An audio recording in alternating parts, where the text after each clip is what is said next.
Our country is counting on you. All of you. You are leaders. By the very fact that you all are here in this room, doing what you do at this incredible school, doing it as one big team, understanding all of the different parts that fit together to create a team.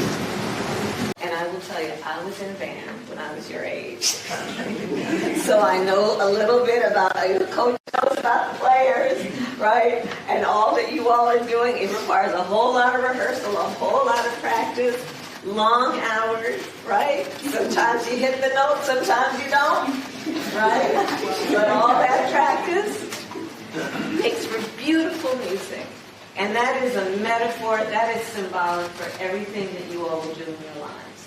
USA, USA. So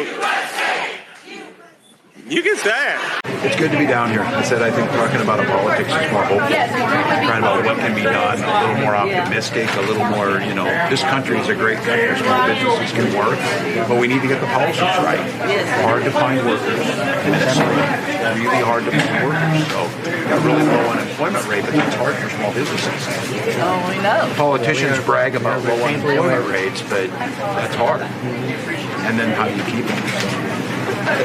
How do you explain now that Vice President Harris is seen as perhaps the candidate of change? Kamala Harris is not the candidate of change, nor is she the candidate of the future. Kamala Harris is the vice president of the United States right now, and she is wholly responsible for the failures over the past 4 years. Kamala Harris said she was proud of Bidenomics, which has ushered the worst inflation crisis in a generation. Kamala Harris was named the border czar and has allowed an open border policy of more than 11 million illegal people into our country that has caused a migrant crime epidemic across our nation as well. Kamala Harris does not deserve a promotion. She deserves a demotion. And unlike Kamala Harris, President Trump has a strong record in his first term as president where he secured the border, unleashed the might of our energy industry, ushered. And Kamala Harris was not the border czar. She was appointed to deal with the Northern Triangle. But let me ask you a follow-up to my initial question here. Even if what you say, taking your argument there,